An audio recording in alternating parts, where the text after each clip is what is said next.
Morning student, आज से आपका कंप्यूटर क्लास स्टार्ट हो गया है।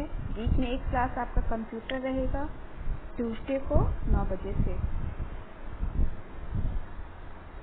सारे बच्चे बुक ले लोगे। जो बच्चे ले चुके हैं अच्छी बात है, जो बच्चे अभी तक बुक नहीं लिए हैं आप बुक स्कूल से ले लोगे।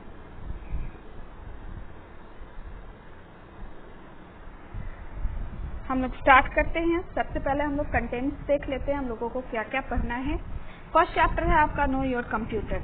इसमें हम लोग जानेंगे concept of memory, primary memory and secondary memory and storage capacity.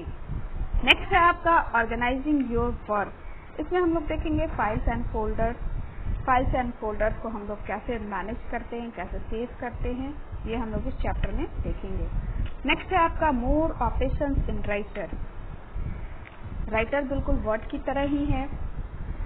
हम लोग इस चैप्टर में देखेंगे use the various formatting option in writer. Writer में वेरियस फॉर्मेटिंग ऑप्शन कौन कौन सा होता है, ये हम लोग इस चैप्टर में पढ़ेंगे। नेक्स्ट है आपका chapter 4 writing with style and colour. इसमें हम लोग फॉन्ट स्टाइल, टेक्स्ट स्टाइल, ये सब देखेंगे। नेक्स्ट है आपका chapter 5 image in a document. इसमें हम लोग देखेंगे different font work option, how to use gallery.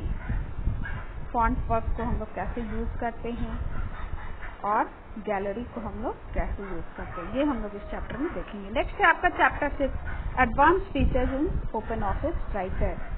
Open office writer का एडवांस फीचर क्या क्या है, इसमें हम लोग देखेंगे page setting, drawing tool bar. Next है आपका चैप्टर 7 ओपन ऑफिस इम्प्रेस। जैसे आपका MS ऑफिस में पावर पॉइंट होता है, सेम टू सेम वही वर्क आपका इम्प्रेस भी करता है। ओपन ऑफिस ORG का एक पार्ट है ओपन ऑफिस इम्प्रेस। इसमें हम लोग देखेंगे use of impress and edit text in presentation. Presentation में हम लोग टेक्स्ट को कैसे एडिट करते हैं, ये हम लोग सीखेंगे। नेक्स्ट है आपका safe use of computer. Computer को हम लोग सेफली यूज कैसे करेंगे, ये हम लोग देखेंगे।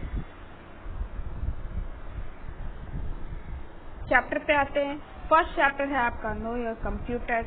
इसमें लर्निंग ऑब्जेक्टिव देखते हैं क्या क्या है। Understand how the computer store information. Computer information को कैसे स्टोर करता है। Appreciate the concept of memory. Memory का क्या कॉन्सेप्ट है, ये हम लोग समझेंगे। Differentiate between primary memory and secondary memory.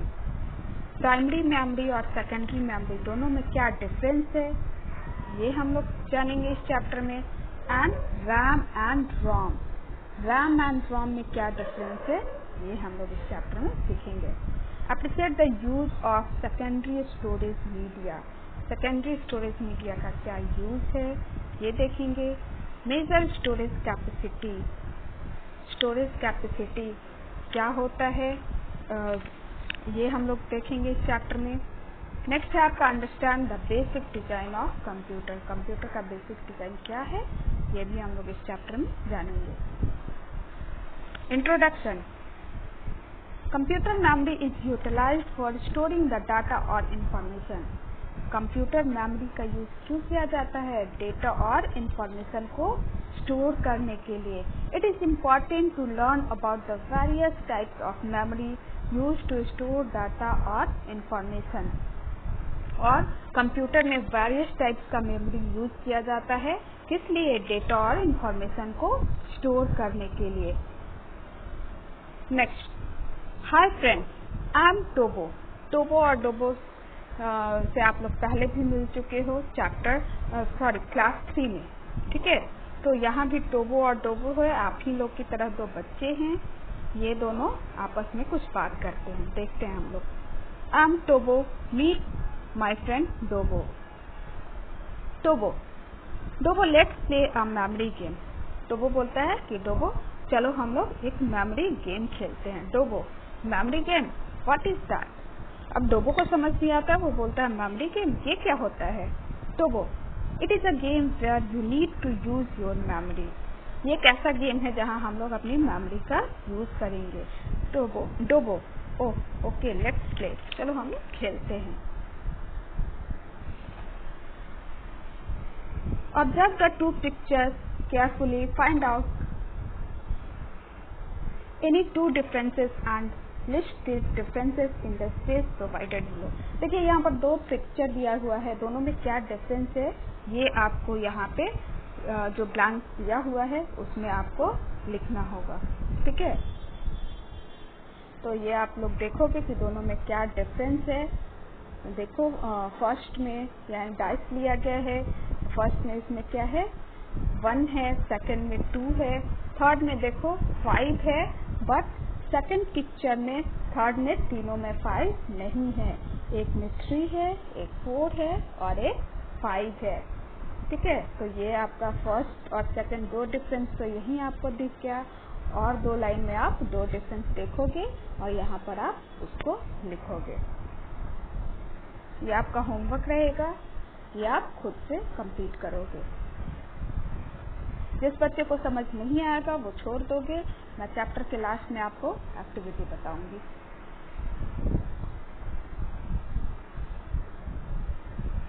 Next, memory. Memory stores information. Memory क्या करता है? इंफॉर्मेशन को स्टोर करने का काम करता है। टोबो, like we use our brain to store information, similarly computer use its memory to store the data and information. देखिए जैसे हम लोग अपने माइंड का यूज क्यों करते हैं मेमोरी को स्टोर करने के लिए, हम लोग अपने ब्रेन का यूज जैसे करते हैं, सेम टू सेम वैसे ही क्या होता है मेमोरी का, कंप्यूटर में मेमोरी का वर्क होता है। वो भी क्या करता है? इंफॉर्मेशन और डेटा को स्टोर करने का काम करता है। डोबो, yes, now I understood that as we have one brain, computer has one memory. अब देखिए डोबो यहाँ बोलता है कि ओ मुझे अब समझ आ गया कि जैसे हम लोग के पास एक ब्रेन होता है वैसे ही कंप्यूटर के पास भी क्या होता है? एक मेमोरी होता है। Tobo, no, computer has 2 types of memory. नहीं, कंप्यूटर के पास क्या होता है? 2 तरह का मेमोरी होता है। अब देखिए 2 टाइप्स ऑफ मेमोरी कौन कौन सा है? टाइप्स ऑफ मेमोरी, फर्स्ट है आपका प्राइमरी मेमोरी और सेकंड क्या होता है आपका? Secondary memory. अब दोनों में डिफरेंस क्या है? जैसा कि नेम से ही क्लियर है कि प्राइमरी मेमोरी यानी जो पहले जो उसका फर्स्ट यूज होता है, ठीक है, ये कंप्यूटर का इंटरनल मेमोरी होता है, और सेकेंडरी मेमोरी जिसका यूज सेकेंड टाइम होता है। ठीक है, सेकेंड यूज जिसका होता है वो आपका सेकेंडरी मेमोरी, और फर्स्ट यूज जिसका होता है वो आपका कौन सा है? प्राइमरी मेमोरी है। अब हम लोग जानेंगे प्राइमरी मेमोरी क्या है। It is the internal memory of the computer system. ये क्या होता है? कंप्यूटर का इंटरनल मेमोरी होता है। This primary memory is of 2 types. Primary memory को भी क्या किया गया है? 2 पार्ट में डिवाइड किया गया है, रैम एंड रोम। रैम का नाम आप सुने होंगे, रोम का भी आप नाम सुने होंगे। ठीक है, तो ये क्या है? आपका इंटरनल मेमोरी होता है। ठीक है, रैम एंड रोम। रैम क्या है आपका? इसका फुल फॉर्म है रैंडम एक्सेस मेमोरी, और रोम का फुल फॉर्म क्या है? Read only memory. अब हम लोग दोनों में डिफरेंस देखते हैं कि रैम और रोम में दोनों में डिफरेंस क्या है। देखिए रैम शॉर्ट टर्म मेमोरी, ये क्या होता है आपका? शॉर्ट टर्म मेमोरी होता है। यानी जब हम लोग कंप्यूटर को ऑन करते हैं और किसी एप्लीकेशन को ओपन करते हैं तो हमारा जो एप्लीकेशन ओपन होता है वो किस में होता है? रैम में ओपन होता है। ठीक है, वो रैम में आ जाता है। यानी जब हम लोग कंप्यूटर को ओपन करेंगे, एप्लीकेशन को ओपन करेंगे, तो जो एप्लीकेशन जो करेंटली जो ओपन रहता है वो किस में रहता है? रैम में रहता है। इसमें डाटा कैन बी रीड और राइट। इसमें डाटा को आप पढ़ भी सकते हो और राइट भी कर सकते हो। It is volatile in nature, that is the data is stored temporarily. ये क्या है? एक वोलाटाइल मेमोरी होता है। ठीक है, अब वोलाटाइल का मतलब क्या है? यानी जब तक इसमें हम लोग इलेक्ट्रिसिटी प्रोवाइड करेंगे, जब तक हम लोग इसको इलेक्ट्रिसिटी देंगे तभी तक ये क्या करेगा? ये डेटा रैम में आपका होगा। ठीक है। जैसे ही हम लोग इलेक्ट्रिसिटी प्रोवाइड करना बंद कर देंगे, वहां से डेटा क्या होता है आपका हटकर कहाँ चला जाता है, रोम में चला जाता है। यानी जब आप फाइल को सेव कर देते हो, ठीक है, तो वो कहाँ चला जाता है, आपका रोम में चला जाता है। और जब तक आप एप्लीकेशन को ओपन रखते हो, जब तक इसमें आप इलेक्ट्रिसिटी देते हो, तब तक ये कहाँ रहता है, आपका डेटा रैम में रहता है। जैसे ही आप कंप्यूटर को ऑफ करते हो, वो डेटा कहाँ चला जाता है, रोम में चला जाता है। अगर मान लो आप कंप्यूटर को डायरेक्ट कनेक्ट किए हुए हो, तो जैसे ही मेन स्विच को आप बंद करते हो, तो वो क्या होता है, वहां से वो एप्लीकेशन आपका हट जाता है, रैम से वो एप्लीकेशन आपका हट जाता है। ठीक है, तो ये एक इसलिए इसको बोला जाता है शॉर्ट टर्म मेमोरी। यानी जब तक आप कंप्यूटर यूज कर रहे हो, जब तक आप फाइल को ओपन रखे हो, तभी तक ये रैम में रहता है। जैसे ही आप बंद करते हो कंप्यूटर, ये रैम से हटकर कहाँ चला जाता है, रोम में चला जाता है।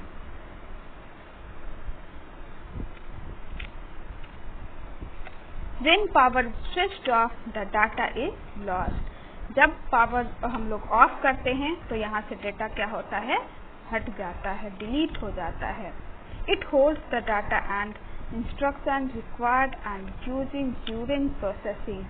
यानी जब तक प्रोसेसिंग वर्क चल रहा होता है, तभी तक ये क्या करता है, डेटा को होल्ड करके अपने पास रखता है। जैसे ही प्रोसेसिंग कंप्लीट होगा, यहाँ से डेटा आपका क्या होता है, हट जाता है। आप लोग अपने फोन में भी रैम देखते हो, ठीक है, फोन में भी रैम होता है। तो रैम हम लोग जब भी फोन आप लोग खरीदो, तो रैम जरूर देख लिया करो कि उसमें रैम कितना है। जितना ज्यादा रैम होगा, उतना आपका वो फोन अच्छा होगा, सही वर्क करेगा।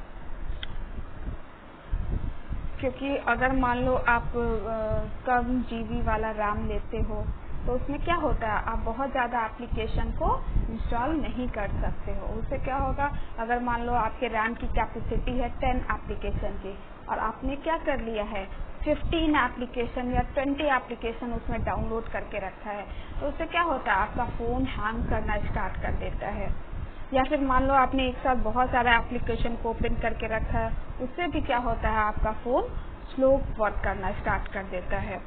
तो रैम की कैपेसिटी जितनी होगी, उतना ही वो सही से वर्क करेगा। अगर आप ज्यादा उसमें एप्लीकेशन रखोगे, जितनी उसकी कैपेसिटी है उससे ज्यादा रखोगे, तो क्या होगा, फोन हैंग करना स्टार्ट कर देता है। इसलिए जब भी किसी एप्लीकेशन को आप फोन में ओपन करो, तो उसे प्रॉपरली क्लोज भी आपको करना चाहिए। अगर आप प्रॉपरली क्लोज नहीं करते हो, तो वो रैम में क्या होता है, वो ओपन रहता है, और इस वजह से भी आपका क्या होता है, फोन स्लो वर्क करता है।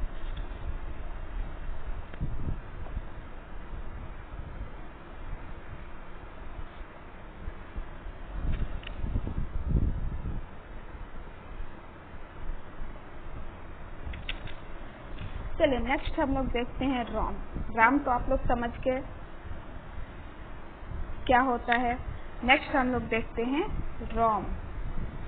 रोम का फुल फॉर्म क्या है, रीड ओनली मेमोरी। अब ये देखते हैं ये क्या है, रोम लॉन्ग टर्म मेमोरी। ये क्या होता है, आपका लॉन्ग टर्म मेमोरी होता है। रैम क्या है, आपका शॉर्ट टर्म मेमोरी होता है। दोनों में डिफरेंस आप ध्यान से देखोगे। रैम क्या है, आपका शॉर्ट टर्म मेमोरी है, लेकिन रोम क्या होता है, लॉन्ग टर्म मेमोरी होता है। यानी इसमें जो आपका डेटा सेव होता है, ठीक है, जो भी आप डेटा सेव करते हो, वो कहाँ चला जाता है, रोम में चला जाता है। और वो क्या करता है, उस डेटा को आप कभी भी देख सकते हो, जब तक कि आप उसे डिलीट नहीं करते हो। ठीक है, अगर आपने कोई डेटा आज बनाया और उसे 1 मंथ के बाद भी देखना चाहो, 1 ईयर के बाद भी देखना चाहो, तो आप क्या कर सकते हो, देख सकते हो, क्योंकि वो रोम में क्या होता है, परमानेंटली स्टोर हो जाता है। Data can only be read. इसमें आप डेटा को रीड कर सकते हो या फिर डिलीट कर सकते हो। It is non-volatile in nature, that is the data is stored permanently.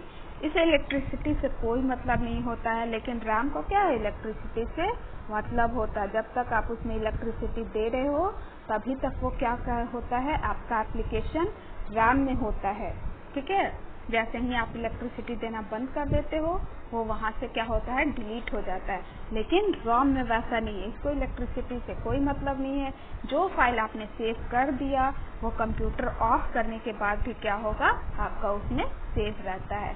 आप फिर अगेन ओपन करोगे और फिर से अगर उस डेटा को आप देखना चाहो तो आप उस डेटा को देख सकते हो, क्योंकि वो क्या होता है, परमानेंटली उसमें स्टोर हो जाता है। When power is switched off the data is not lost, जब पावर आप ऑफ करोगे तो इससे क्या होता है, डेटा लॉस्ट नहीं होता है। It holds the system startup instruction BIOS which is stored by manufacturer.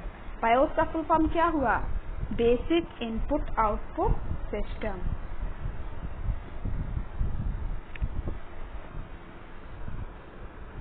Next हम लोग देखते हैं Tobo. Dobo, let me test your memory. Dobo, my memory, okay.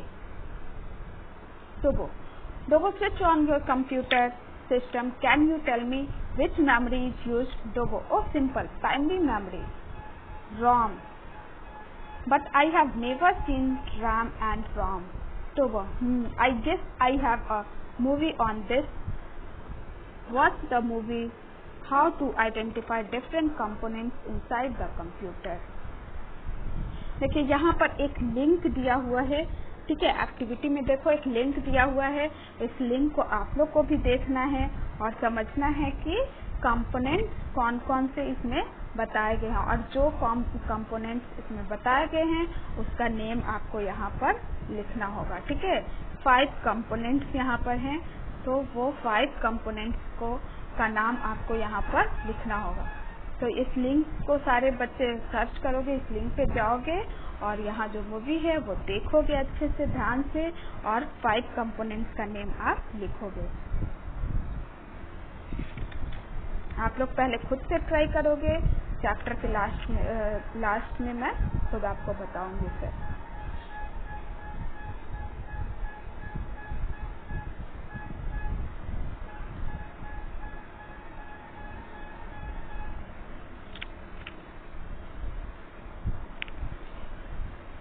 देखिए एक और एक्टिविटी है यहाँ पर,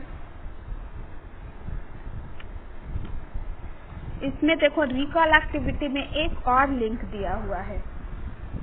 ठीक है, तो इस लिंक को भी आपको देखना है, और यहाँ जो एक्टिविटी है, note down any 5 components of micro processor that were discussed in the above movie. यहाँ पर देखिए अब माइक्रो प्रोसेसर का 5 कंपोनेंट्स कौन कौन सा है ये आपको इस लिंक में दिखेगा, ये आपको पता चलेगा। ठीक है, और इस लिंक को आप अच्छे से ध्यान से सुनोगे और उसके बाद 5 कंपोनेंट्स ऑफ माइक्रो प्रोसेसर उसका नेम आप यहाँ पर लिखोगे।